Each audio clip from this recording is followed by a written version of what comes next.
working class rising up. This is the ruling class punching down. My day bigger your day. First rule of gladiator school, bro. Don't punch down. Charging into a goblin. Hail Trump! The threat from outside forces is far less sinister, dangerous, and grave than the threat from within. Control your own body. We will root out the communists, Marxists, fascists, and the radical left thugs that live like vermin within the confines of our country. We can fight the entire grinding system. Nobody can. But together, everybody can. I did nothing wrong. Hello and welcome to Did Nothing Wrong Live, the show that cuts through the noise and helps you make sense of the chaotic information space around us. I'm Griff, and with me are Karl and Jay McKenzie. In today's episode, we talk about whether Trump's abuse of Ukrainian President Vladimir Zelensky was simply a pretext to set up a visit from Vladimir Putin. We congratulate Stephen Miller on his new babysitting job, and we talk about the increasingly large protests at town halls and Tesla dealerships around the country. Keep listening to learn more, and remember, smash those like and subscribe buttons like Tesla's stock hitting an absolute new floor for the year. Guys, man, that meeting yesterday between Trump and Zelensky was just something else. I've never seen anything quite like that. No, that was bad. That was kind of worst case scenario territory, and now we're seeing not just the effects of that, but we're seeing the whole picture, I think, a little bit clearer today. And yeah, that was a debasement of both the office and the country, right, by the president and the vice president. And it also showed who the true leader of what I think we could call the free world looks like right now. And it's a comedian who's been fighting a war for 3 years and has proven himself to be one of the more powerful statesmen of the last 60 years. And yeah, it's like he's got this new acting job and he's playing Churchill. It's pretty amazing. Yeah. And what's interesting is I don't think he's acting. No. I think this is who he is. And, I know a number of people in Ukraine and have been real tied in with some of that for a long time. And, it's very much someone from what we know here and from what I've heard from them, this is someone who very much didn't want to be a leader necessarily in a wartime, but also understood that, like, sometimes you have to rise to the occasion. And what we saw yesterday was someone rising to the occasion again while two people shrank. Yeah, I mean, you're right. When Zelensky was first elected, he was kind of a protest vote for a lot of Ukrainians who were just sick of the status quo and the corruption and politicians who just weren't changing things. And while they were very much against Russia and the invasion in the Donbass region had already happened and was ongoing, Ukrainians were they wanted a change, and so they elected this comedian. And yeah, I think everyone had their doubts about how serious he was and what he was really going to be about. But yeah, he has surprised us. He has risen to the occasion. And in his horrible, evil, debauched way, so has J.D. Vance, because he absolutely look, they didn't have to do this way. They could. We are all for helping Ukraine, funding Ukraine, keep the war going. Russia is the aggressor. They invaded. They chose to invade. All of those things are true. Yes. The Trump administration, we knew this was going to happen. We talked about this 3 years ago, Griff, on this podcast. Yeah, we've been talking about this. Yeah, they were always going to cut aid, and they were going to push the Republican Party, which had been on board with funding Ukraine, but it increasingly just that support went down and down, and they were eventually going to stop it. But it is one thing to stop the aid and say, okay, America first, we don't want to give you any more money, which is bad. It's bad enough. But they went so much further and decided we are with Putin now. And J.D. Vance was in that room because he and whoever agrees with him and supports his vision of the international order, thought Trump is weak enough and malleable enough that he might waffle. He might not. Zelensky might charm him. Zelensky might convince him to maybe go a little easier than he should. J.D. Vance was there to torpedo this thing, to ensure that it went to shit and that Zelensky left without signing anything, agreeing to anything. I don't know how many people knew that was the plan, but it was clearly the plan, and it clearly happened because of J.D. Vance, and it is despicable. Well, and I think it shows too that like this coalition of fascists that we now have in office are smarter than they were in 16, in that they know how to keep Trump from straying too close to things that might not look like their agenda, right? And Vance is not America first. Vance is fascism now and forever for my friends who have the money and who backed me.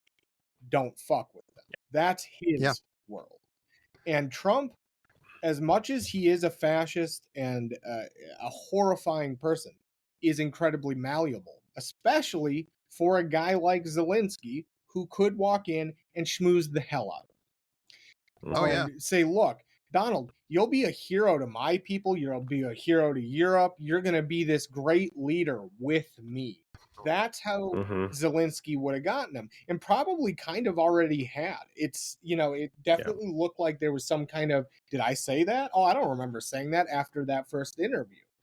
And, you know, Vance and the techno-fascist, actual hard fascist side can't have that, because this is crucial to the game of multipolarity that they believe in just as much as Dugin or any of the Russian fascists who have been pushing it for years.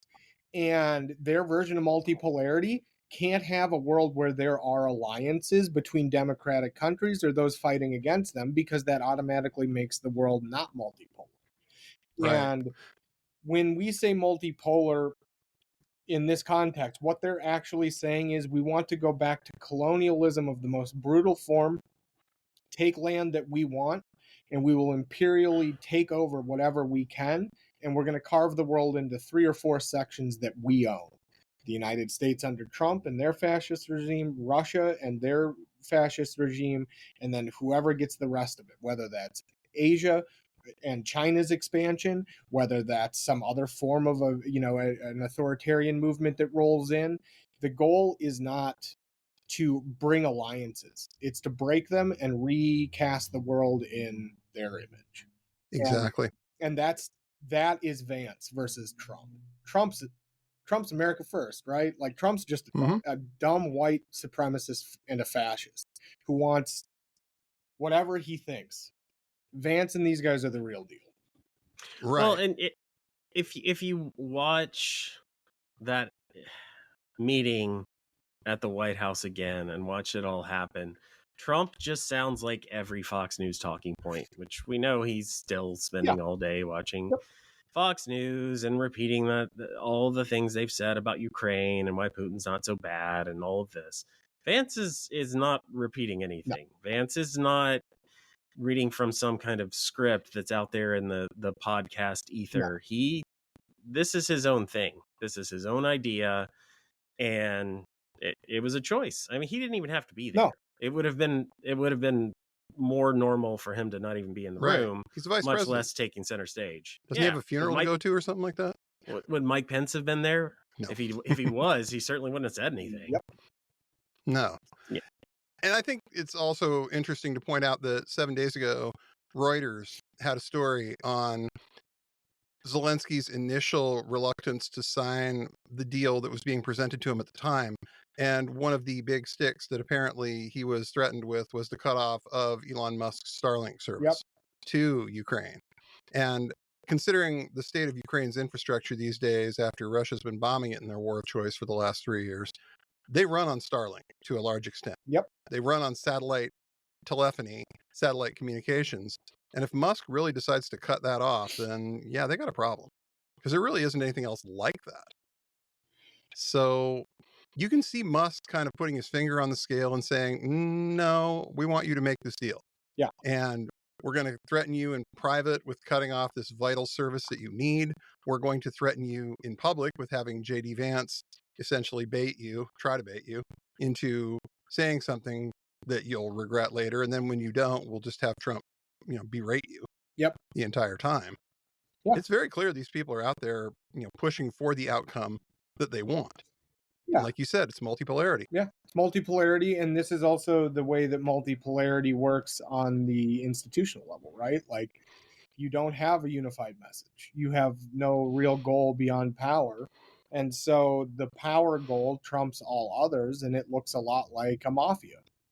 Right. You see Trump out here pointing at Zelensky using the old pussy galore 2 fingers and just being like, look, that's there's only one in America. We know that as one thing, right? Mhm. That is my way or the highway. And from a guy wearing a suit, who might have a little bit of sway in a certain part of the city or something, right? And so, like, it's Right. really clear, like, we have a multi-faction fascist movement now trying to figure out which way is going to increase their power with Right. the least amount of work, right? And if it's going to look like fights in the Oval Office and threats, and coupling that then with external threats that they're relying on from providers, well, welcome to hybrid authoritarianism, right? Like, this is the model where corporate power that has monopoly over a certain thing you need can back the state, and the state can back them, and then the state can also say, look, if you don't do what we say, we'll come for you. It's why Musk's trying to put the FAA on Starlink. It's the same thing. It's a mechanism to capture, not a mechanism to give you more access to talking or the internet, right? Like, ultimately, Starlink is a way to do planetary capture of key systems for countries all over, as well as key institutions of democracies in other countries, where he can make now the decision to not, if you don't abide his goal. Yeah. That silly bit about, having to be a natural born citizen to be president. That's not going to stop him. Nope. That's not going to stop a guy like Peter Thiel. No.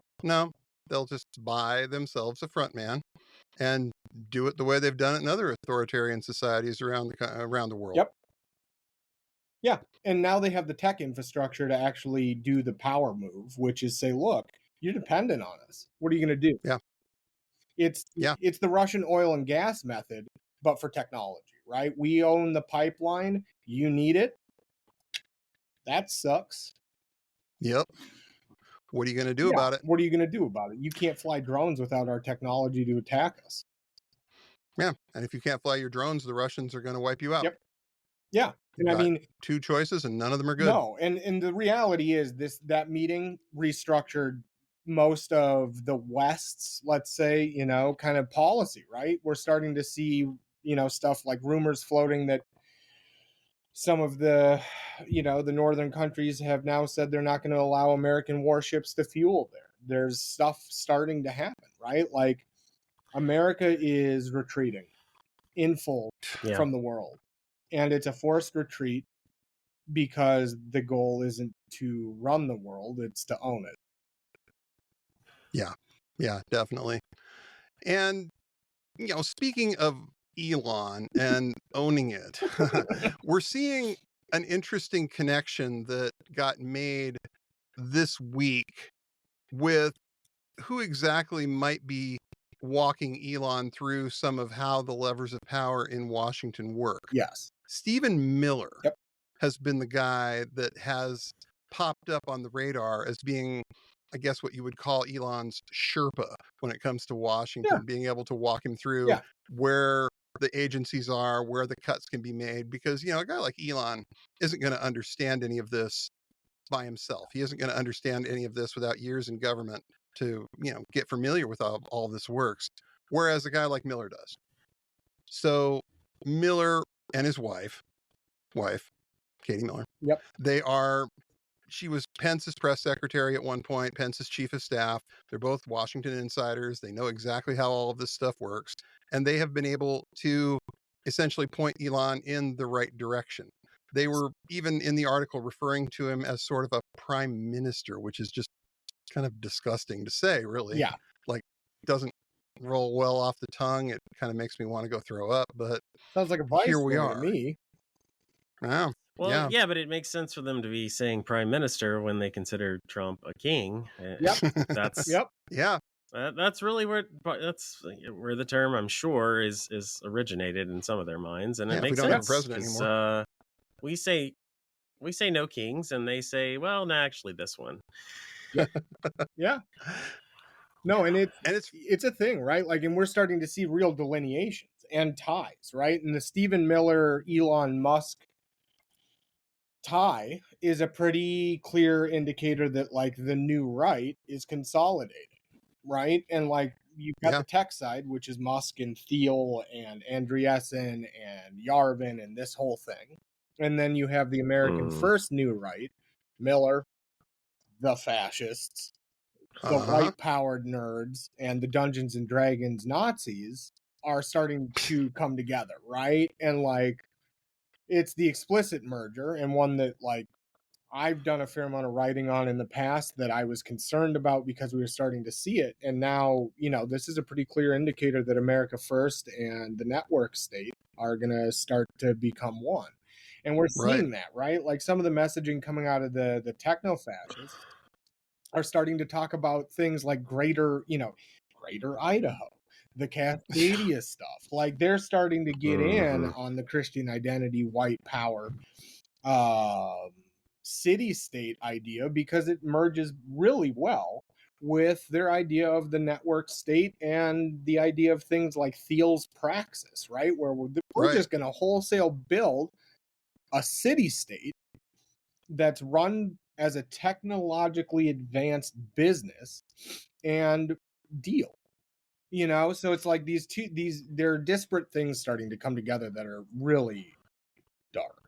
And it's interesting that you brought up Christian identity. I had that same thought this last week when I realized that, like, the new plan that guys like Andreessen are talking up is very, very similar to what the Aryan nations used to call the Northwest Territorial Imperative. Yep, exactly. That, Pastor Bob Miles, quote unquote, pastor of the Christian Identity Church in Michigan, was primarily responsible for coming up with, but it's been promoted by guys like Richard Butler from the Aryan Nations and Harold Covington from what he called the Northwest Front. It was like 6 guys in Bremerton, but whatever.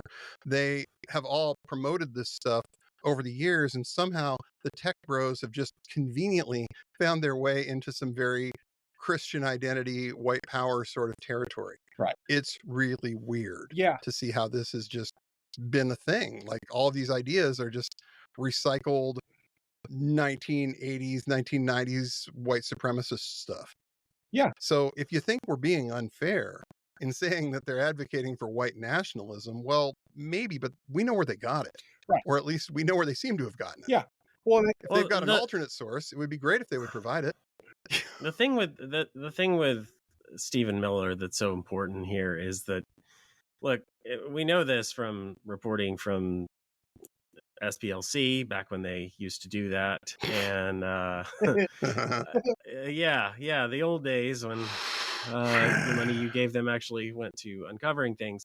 But we know that Stephen Miller was reading VDARE and the white nationalist anti-immigrant sites, who now are honestly not even that comparatively extreme, but 10 years ago was the very fringe of the far right, the racist, hard right. And Stephen Miller was in the middle of that. And he was one of the few from Trump's first term who actually survived the various purges of people that Trump liked and didn't like and got rid of, and some of them were brought back. And the constant churn of his administration, the one guy who actually made it through was Stephen Miller. And the fact that he is this close with Musk, that he and his wife are smoothing Musk integration and into the destroying the federal government. I don't want to say into the federal government, because he's working to destroy it. But the fact that they're the go-between between Trump and Musk, I don't know. It says some very bad things about where we are Yes. and where this is going. I mean, my question, and I know we don't necessarily agree on this, is what's going to happen when the numbers really go down? Because they're driving us next month, the tariffs that Trump has been threatening and not taking away, and maybe it's going to happen, maybe it's not. Well, he says again that they're going to happen next month, and the economic numbers are not good. And you've got the Republican, the bill that they just passed that's going to do trillions of dollars of tax cuts. I mean, they're driving the economy off a cliff, and it's going to hurt, and it's going to hit people hard, and it's going to make people who aren't really paying attention suddenly start to pay attention. I think the numbers are going to get bad enough, and it's going to happen soon, and sooner than they can consolidate all the power they need to consolidate. Yeah. So there are fault lines here. There are questions about which side is Miller going to really be on. It's the Bannon and Musk, will they, won't they feud. I mean, all of that, it's going to come to a head. And I think there's a possibility. I still think there's a possibility that they try to get rid of Elon. I mean, if you read that Wired article, which talked about Stephen and Katie Miller's role, it kind of talked about Elon like he was a child that they had they had to kind of guide him along, not just because he doesn't understand the government, but because if you've seen the stuff he's posting on Twitter every day, you know that something is not right in that man's head. And while he wants to, he wants to carry around the chainsaw and pretend like, oh, he's the genius in control and he's just slashing all of this waste, it's unclear. Like, if you watch the guy talk at CPAC, how many, I don't know how many drugs he's on, but kind of wonder if it's a lot. Is this what ketamine abuse over the years does to you? I've never done ketamine, so I don't really know, but man, that's a head full of ketamine. I have a bunch of friends who do a fair amount of ketamine, and seems to be a hell of a drug. This does not seem like ketamine. Let's just say that. Well, if you see, people have charted out like when he actually sends his tweets, right? You've seen that graph, and there's never more than a few hours where he isn't posting, and it's not always the same hours. So he's sleeping 2 to 4, maybe 5 hours a night at different times, different days. It's not good for you. It's just it's really not your state of mind, your awareness. Like, there's only so many amphetamines you can take before your brain is a scrambled mess. And that's just it, right? Like, we actually don't know what drugs he's on. We don't know a lot about the actual internal Musk stuff, right? Like, right. We know a lot of theater. We know what looks a lot like kayfabe from the administration, and we also know that like both Musk and the administration love that shit. They love the appearance of a fight or these little intrigues and all these different things. And I am of the belief that Trump now is stuck with Musk. And I say that in the sense that like Musk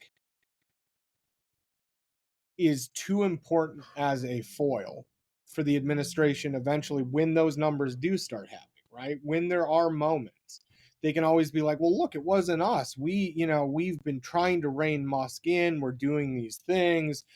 We didn't know it was this bad. And, Musk is the perfect then place to be able to say, look, like, we didn't know. They'll never get rid of him. I don't believe they will. I think there's too much now tied up between the inertia of the destruction of government, Musk, and the administration. And Musk is the guy you bring in to light your company on fire so you can collect insurance later.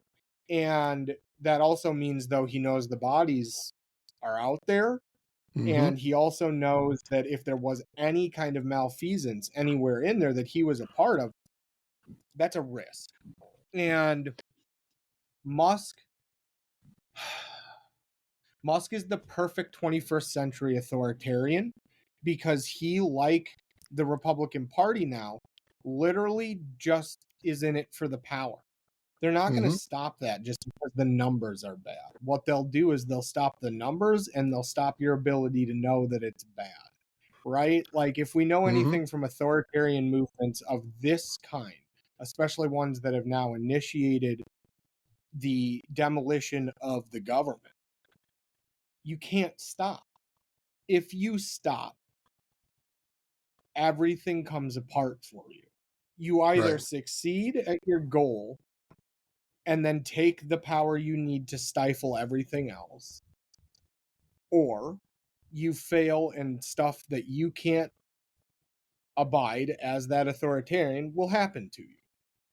And one more And thing I should point out here. yeah, The reason why Musk is getting away with as much as he has is because he's been pretty smart about spreading the money around. yes, Wendy yep, Siegelman, great journalist, great reporter, is out now with a story saying that, building on the Wall Street Journal's reporting on this, that they were Musk apparently gave $50 million to Stephen Miller's nonprofit Citizens for Sanity before the yep, 2022 midterms. And exactly. she reported also that the nonprofit spent $90 million on media contractors, and Katie Miller worked with one of those media contractors who helped run Musk's America PAC. So there's a lot of money Yep, flowing from Elon Musk to various administration players who aren't going to be terribly inclined to get rid of this guy, because what's the last thing Steve Bannon did for Stephen Miller? I mean, Bannon exactly. may not like the fact that he's there, but Bannon doesn't have the wallet in order to keep up with this. And I think that No, that's my biggest his wallet. question is like, is Musk just spending entirely too much of his own money for any of these people to be able to get rid of him? Has he bought his way in to the point I where mean, he's indispensable now? that's how state capture works, right? Like that's Mm-hmm. how this kind of thing works, right? Like when you have a billionaire who's worth in the ballpark of $500 billion, depending on how his stocks keep doing, basically saying, I'll be the piggy bank for your worst desires. And I won't ask Yeah. questions. In fact, I agree with you. That's really tough to kick, right? Especially when his support, in all seriousness, and like his monetary support, not just his vocal support, probably won them the election, right? Yeah. And so that's the tough one. Like, So I think you're both raising very valid points, and the money is a big part of it because where else are they going to get it from? Mm-hmm. But I think the numbers are going to come in, and it's going to start really damaging Trump. And it's just so very obvious to remove the guy who's there with him in all the interviews, who's taking all the same questions, who's sitting down with Sean Hannity, who's at the cabinet meetings and getting to speak more than anyone else. I think there's an ego issue that's going to arise where they're going to ask Musk to stop having such a central role. Maybe you can't get rid of him in the sense that we're done with him, we don't want anything to do with you, go away. But maybe it's you take a back seat for a little while. Maybe let's your approval rating is in the teens. Yeah. And Trump has this built-in support of 30 to 35%. Let's ride that and get through this, and things will get better. So I think they will at some point, if the numbers get bad enough, they are going to try to pin it on Musk, and they are going to try to tell Musk to just take it, and nothing is going to change, and you're really still going to be as involved as you want to be, but it's going to be different. Because I think I think there is going to be a split there, and I'm not sure that Elon's going to be able to take that. I'm not sure that he's willing to back away at all in any sort of way. I think the way that things are now is how he wants it to be for the next 4 years. And I think the public pressure, I think the poll numbers, I think the economy, all of that is going to be laid on him And eventually, if Trump does nothing, if Trump just says, well, this is just how it is, then it is going to start to affect him to the point that he can't govern. I mean, if they don't have enough support, if they don't have enough people behind what they're doing, they can't consolidate all the power. They can't capture everything. Right. They can try. Go ahead. I have 2 points on this. One, I would ask, do numbers really matter when they are going to pass a bill that will disenfranchise 65 million women from voting? And do numbers matter if you can put the guns on the street? Trump can do both. I don't think numbers matter. I don't think they are thinking about elections because I don't think they believe that there are going to be any. I think we're all playing a game that's based on a system that no longer exists, and they know it, and they are running the Karl Schmidt. Everyone's going to be in chaos while we deconstruct the state. And once they figure it out, it won't matter because that's what they've said it, right? Like they've all. I think that's where they're going, but I think that's for 8 years. I just don't think they've had enough time. I really don't. The Nazis took out the Weimar democracy in 56 days. We're a day. Well, the Weimar democracy was in a lot worse shape than the United States was when they did that, but that's a valid point. Was it? We've been in 20 years of free fall. We didn't have core institutional checks and balances in place that were when Bush was in office because Bush took them out. I don't think we're in the money and wheelbarrows to get a loaf of bread. You don't need that though. If you can't buy a house, look at our housing numbers right now. The housing default. I mean, it's bad. We agree that it's bad. The housing default numbers right now for mortgage defaults are higher than at the highest point in 2008.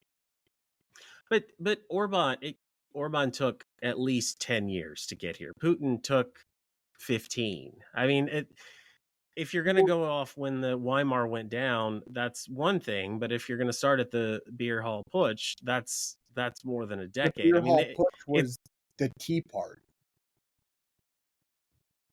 That's certainly one way of looking at it. I don't. Citizens United was the push, right? Like, if we really want to get into it, this has been going on for 20 years. 10, 15 years ago is when they kicked the doors in and said corporations are people. And then led to the next step, which is now that people like Musk can buy an election. And we can see the wholesale destruction of key elements of the governmental system that were underpinning democracy. And also, you have the thing that happened in the late 90s, which I could say even was a proto-putsch, which was the deregulation of all media and allowed people like Murdoch to buy up things like Fox News, their newspapers, and then create the environment today. This isn't new. This is of 30. And I'm with you that it's all a step-by-step process, and certainly Citizens United was the reason that Musk was able to essentially buy a candidate for, to him, nothing. But you've already got a situation where Republicans are refusing to have town halls because they don't want to hear from their constituents. Yes. And I think it's bad. I think we agree on where they're going. I just think people still have opinions and still are going to demand some kind of results, demand to be heard, demand that they can keep their Medicaid, they can pay their hospital bills, that they can live. And I don't think Republicans have done enough where they can just ignore all of that. And that if the numbers if they hit us into a recession, if they cut Medicaid, if they go through these tax cuts, if they do all of these things, I think the people still get a vote. And I think either Trump or Musk is going to have to take the blame. And I'm not saying you can easily get rid of either one of them, but I think another option is President J.D. Vance with Trump pushed aside. And there may come a point when some people are going to have to choose do you want President Vance Musk or do you want President Trump? And you see it as happening so quickly, and I just don't think they're there yet. It's a culmination of 40 years of work. Let me ask you both this question then. Because Jay, you're making a very, very valid point here when you say that the economic numbers are going to come in, it's going to be terrible. it's going to Yeah. be an absolute bloodbath. We're It already is. starting to see captains of industry being quoted in the Wall Street Journal saying things like, well, it's really not good. And we're seeing numbers that are just not good. And Yep. What did you? And I just want to yeah, tell them what the fuck did you think was going to exactly. happen? What the Right. fuck, man? Like, you idiots. Why did you support this? You idiots. Mhm. Sorry, please So- continue. My question being, these numbers are going to come in. There's going to be a lot of widespread anger, and there's going to be that moment where the administration's going to have to decide how to deal with this. Do they try to placate the people by trying to make a move, like getting rid of an Elon or getting rid of, somebody who can be that fall guy? Or to Karl's point, do they decide it's tanks in the street time? Fuck them. We're going to do it this way, because I think that's what's going to happen. We're going to come to a point where we're going to have a crisis. Something big is going to break. That's And then it, right? what? That's the problem, right? Like, we're just at a point, and I am of the belief, just looking at a whole host of historical points and like the way that our military and things work. Let me be very clear.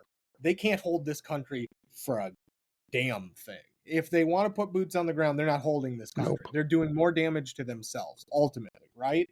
But the thing is, like, I think you run into a wall here of, well, we actually can't do anything to change this because we've directly caused it, right? With the economic stuff, all of this. And if you have a base that's starting to get real upset, like we're seeing, right? And where they are canceling their town halls, where they are saying basically, stuff it.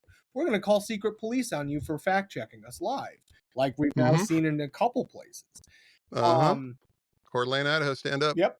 And we're starting to see, though, that on the ground realities may be very different from what they have thought through, right? And like, if they believe, I think it's if they believe they can do the thing, they're going to do the thing. If they think that there's some risk that it destabilizes so fully that they can't, I don't know what they do, right? And I think the goal for Trump and them is they want the disorder. They want the chaos. They want these things because they think it helps them ultimately consolidate.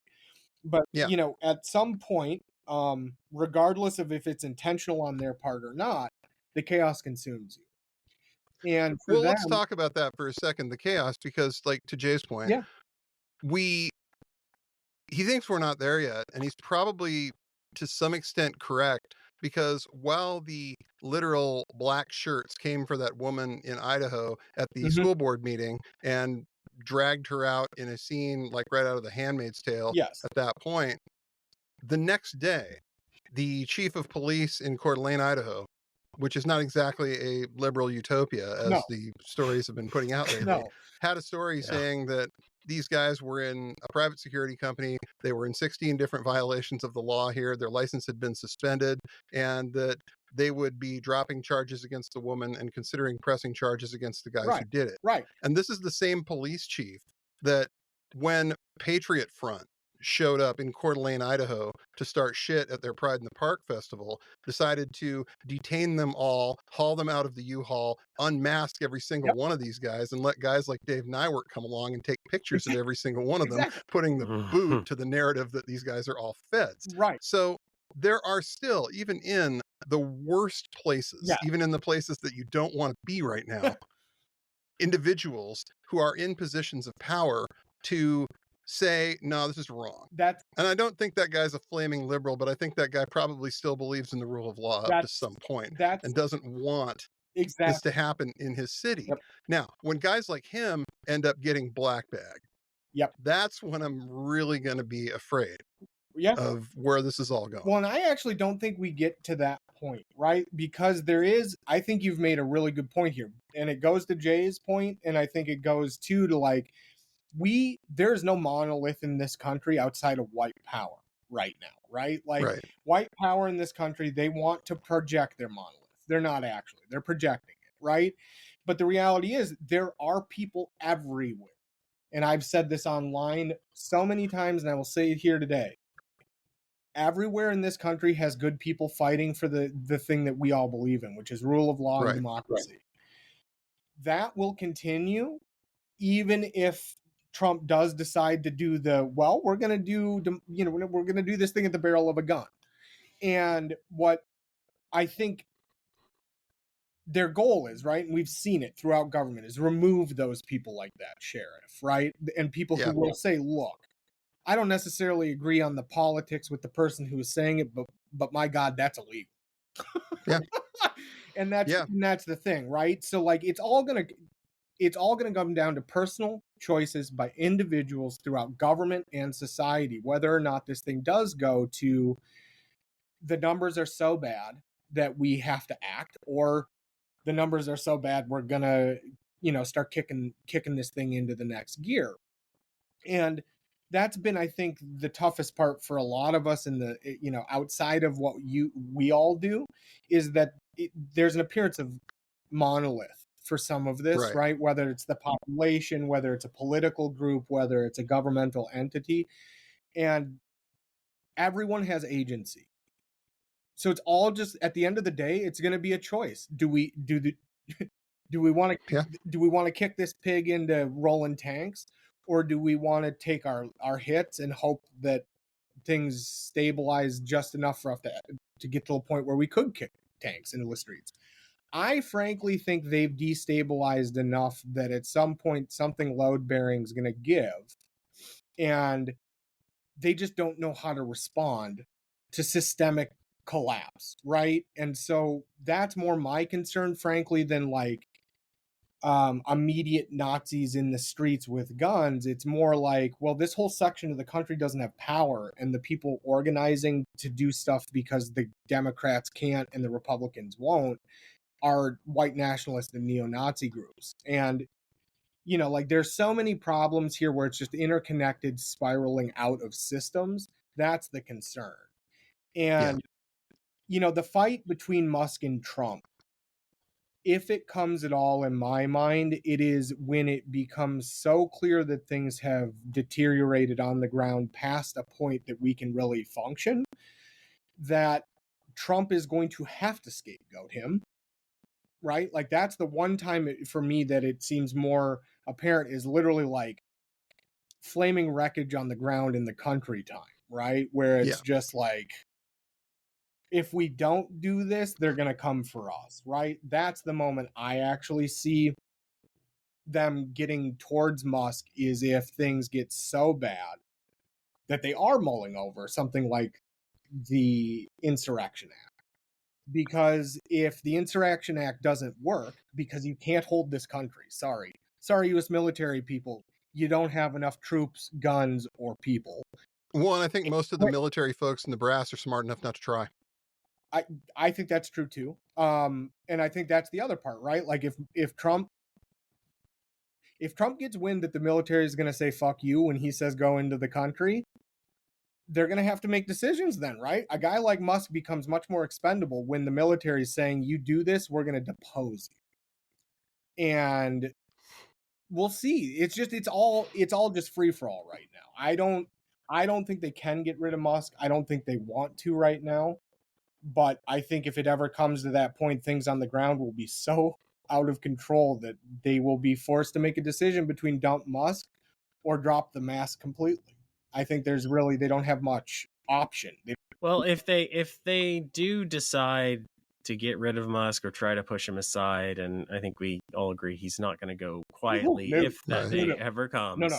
They will start leaking stories about him, about his behavior, about his mental state, about his mental capacity, about why he's doing this, stuff about his beliefs. You're going to start seeing stories about, yes, he knew it was a Nazi salute, and here's why he did it. And then they're going to start talking more about his family's, leak the videos, leak the private chats. It won't happen in a day. It will be a slow, coordinated push. And maybe if he is unpopular enough and it's enough time has passed and they've gathered enough material, which you can be sure that they are gathering that material. Oh yes. And I'm not sure how aware Elon is of anything to rein anything in, to control himself. I think he's lost all inhibitions.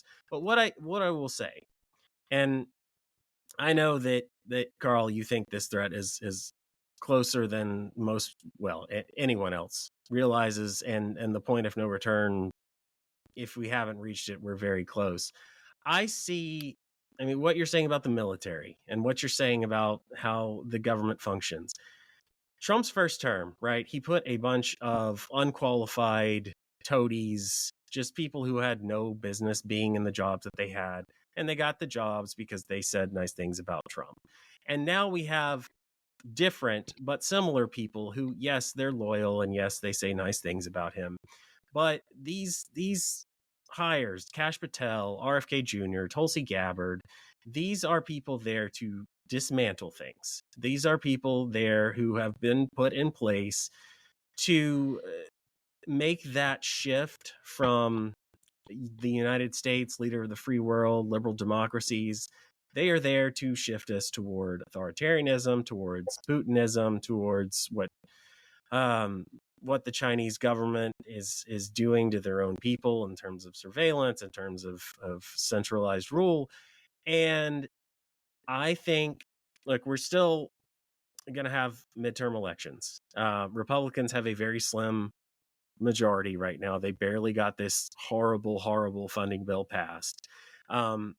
I think we agree that future elections are going to be less free and less fair, and that trend is going to continue. And we cannot count on elections to save us because Republicans might just ignore the results. Right. But I think for me, it is. I'm more concerned about the long term, about Pete Hegseth being in there and Trump firing the chairman of the Joint Chiefs because he's black, right, and the efforts to resegregate. And I think that, where we're headed, I think it's going to take more time. But I think if they pull this off, and maybe it is through enough kayfabe and social media conspiracy theories and just distractions to just get them over the finish line, we will eventually reach that point. But I think it's going to take months, years. I think the time to act is now. I think we still have time. I don't know how much. I agree with that. I think we still have time. I think there's still avenues that are open to us. We haven't hit any of the brick walls that we can't move past. But I think the reality is that time is quickly shortening, right? And what we've seen with certain authoritarian stuff, whether it's a country like Russia or even Orban, that time period changes based on a lot of things, right? And for the US, we've been in a pseudo-authoritarian thing since Trump came down the first time, right? And the Democrats won, and God bless them for doing it, and Biden won, and that slowed it down. But I think this is a systems problem now, right? The damage they've done to systems compounds just as it does intellectually when their misinformation starts to do what it's done in the last 5 years, which is really eat itself and recreate new. And, I think with Musk specifically, and I was thinking about it while we were talking, they have to have Twitter for them to project the thing that they're doing as normal, legitimate, and not the thing it is. That's the real power here. The money's important. Musk being a great foil is there as an avenue. The thing with Twitter, though, is where this is, because this is a digital autocracy, for lack of a better word, on Musk's part. It's a digital autocracy. And so, they have to have that to keep messaging this narrow, right? And, I just don't know how the party can lose that and still do what they need to do both here and internationally, because I think what people have forgotten with Musk and Twitter is he's running Twitter in a model that looks a lot like the kleptocratic regimes of Europe, where it's, if you pay me more, I will let you do whatever you want. But if you're just a user, just a citizen, quote unquote, you are fully at the whims of what I think should go, and you actually have no say in what happens here. And it's interesting because that is kind of the model, right, for the technocracy thing that Musk is coming from through his family, and the technocratic movement that that members of his family were from. So it's very interesting, kind of in my head, trying to work those two things together, because in a lot of ways, the Republican Party and what Musk are opposite beings historically. We're never going to see any of those negative stories that they want to spread about Musk on Twitter. He's not going to let it happen. He's already proven that. The minute you say anything bad about him, regardless of what part of MAGA you're in, your account is just hosed. He's done it to Loomer. He's done it to any number of these people. The reality of them, MAGA, Trump trying to push Musk aside and him not being on board with it, not going along, it's going to create a state of chaos that we can't really predict, because you're right. They do need Twitter. Republicans, Trump, they do need Twitter. That's why they have a head of news at X going to the White House briefings, because they're pretending like this is real and normal and not just some crazy fantasy world that they've created for themselves with a bunch of paid blue checks. So yes, if they try to push Musk aside and he aims Twitter and the volley and volume of shit at Trump, it could very easily destroy him. Oh yeah. So it may come to a point where if Musk has to go, Musk has to be completely destroyed. Right. Well, I mean that may happen, and because there is no other option. No, and I think that's my point, right? Like in some ways, is more just like, we have a problem now where some of these things, whether it's Musk or whatever, the only way out is by completely neutralizing the problem. And this country, we do things very well sometimes, but one thing we don't do in certain cases is see things through to the end in the way that they need to be, because it is hard, right? And like, we as a population want to see it through generally, but the government or entities around it don't always. And that's just a virtue of living in a democracy, right? Like sometimes that doesn't happen. In this case, though, the only way this ends, whether we take, the Republicans lose in 26, a huge number of seats, and those elections are duly, yes, these are real elections, and big question. And these are questions. If that happens and we somehow take back the House and Senate, the avenues for them to do what they want become much slimmer, but the chance for true chaos and scary stuff goes up, right? Like this is the problem. Again, like, we just don't know where any of this lands. There's no good way to say, this is a MAGA civil war where Bannon and Musk are going to go at each other's throats, and that this is all this and that. We just don't know right now. I hope you're right. I hope that we do see a point where it's not just an inflection point against Musk, but it's a true turn. The public already fucking hates the guy, but a governmental turn, where they do say, fine, we're going to slam you into the wall a couple times now.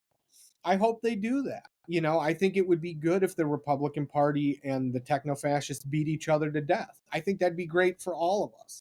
We would all be in a better place if that's what happens. There's just, power does weirder things than money when we're dealing with people who like this. So I don't think any of us really know. And there, like I said earlier about just the general authoritarian, that people have agency and people make decisions based on their own calculus outside of party, outside of like true belief. They do things because they're human, right? And so that's that's what saves us ultimately from any of this is agency. The weird thing that we have right now is we have all of these people scheming and all the palace intrigue and the various factions and this and that. We don't know where anyone really stands. We don't know where the loyalties really lie. They all think they're playing the other side, and the people they think they're playing are playing them right back. And everybody thinks they have the upper hand. I mean, this is not a functional No. government or way of doing things, but this is spy on spy. And you're right. We don't know where it goes. We don't know who really is going to be loyal to anyone else at any point, and it will probably change, and maybe it already has changed. Yeah, this is governing through fear and chaos. It's the traditional authoritarian bullshit too, where it's all just personal petty infighting and shit throwing and people vying for positions of power against each other within the government. I mean, it's the class stuff, right? And then at the end, they say, "Oh, I knew it. I knew this was going to happen all along. It was me. I masterminded it." Or they do the other one, which historically we've seen the other one too, which is I had no idea, I had nothing to do with it, and I was just following orders. Yeah, literally. Like, well, we all saw Marco Rubio in the Oval, and that's definitely going to be his stance. So I remember when Marco Rubio was thought of as a hawk on these issues, and man, about the same time that I remember seeing great anti-pot PSAs where there was a lady melted into a couch flat from smoking weed, and Marco was channeling that in that meeting. That man, if he could have lost more spine, he would have become couch. He was so deep in his seat. And you can just see it, right? Like in some of these guys like Rubio, right, who did sell their soul to get in, you can start to see this thing in their eyes where it's like, oh, well, I've killed myself and it's going to take some time. I just didn't realize it when I did it. Shit. Like this is this is political polonium for some of these guys, right? Like they drank the tea. Yeah. When there's nothing he can do. I mean, like you see the realization on his face, and he knows that he either sits there and he takes it or he can leave. Yep. But if he wants any power, any relevance, if he wants people to have to pretend to like him, like he has to just go along with this. And it has moved beyond so many people. Yeah. And all of these Republicans who, when they were still giving town halls and people asked him, why are you letting Elon Musk do this? And they said, well, I can't do anything. Like, yeah, okay. You bought a ticket. Yeah. Yep. Here's the ride. Oh, here's your Trump train. Are you enjoying the car? Like, you're not in control, right? And like, I don't know. It's very interesting. Really see that part, right? Because like in Trump 16, you could see a lot of souls dying, right? Like you could see a lot of hollow behind the eyes start to show up, and you could start to see Ted Cruz on the phone line for Trump. Exactly. Yeah. And you could see a lot of like, I just hurt my soul. This time it's like, well, I didn't just hurt my soul. I think I might have just, done the whole thing. And like, that's really interesting because that goes to my agency argument, right? Ultimately, Musk coming against Trump, any of this, it's going to be people literally having a moment and just being like, what the fuck has happened? What have we done, right? And even like Hitler's generals, some of them, tried to blow him up, right? It happens. Agency happens. People make decisions based on their own calculus. We may not like it. We may not think they're good people, but they do make decisions out of their own interests. And in a government where everyone's self-interest is for their own, all bets are off now, right? Because we're seeing that like even Musk, there are edges where we can see that he doesn't go past. And we're going to probably start to see all of this. We're going to start to see more. And the big thing for any of this, whether they can complete the consolidation, whether they put boots on the ground, whether we see people stand up and say, no, this is horrible, really comes down to if there is if something happens in the next 6 months, let's say, like a pandemic, some truly outlier event where we have to have functioning government plus like a functioning capacity to communicate plus the functioning capacity to get the logistics of that working between government, corporate, private, and individual, that's where they're going to run into real problems because they don't have that capacity. They've gutted it. And what for them, ultimately the pandemic hurt them so badly that probably in part is what led to them losing in 20. in part. In part. But if, COVID, I wear a mask every day. I've not stopped in 5 years. So let me say this is not a flip take. COVID was not as bad as what bird flu potentially is. If they can't control COVID and they're not going to deal with something like bird flu, they're going to lose control.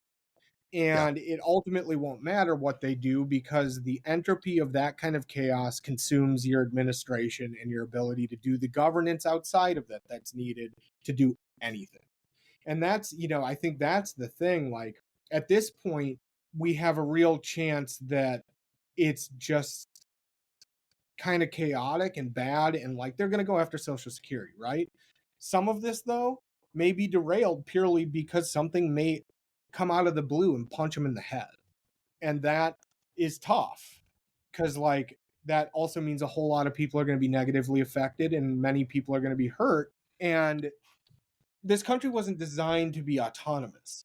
As much as we rely on toxic individualism and a vision of frontier America where we were all kind of on our own and like fighting through the wilderness to claim, our destiny, that's just not how we work. And this government wants it.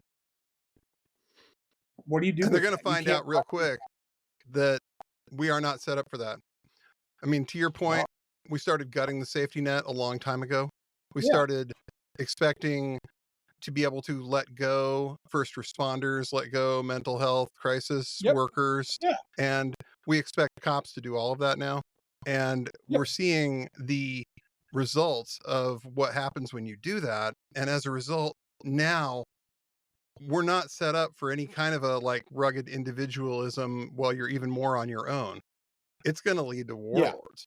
It's going to lead to cities that are just ungovernable. And I think we're coming to that. We're coming to that point where something big is going to break. You can't fuck around this much and not end up finding out on some level. Yeah. Because and that's they've my got the view. Doge kids in any number of databases, in any number of fucking personal information lists. Something is going to give. And it's not going to be too much longer before it does.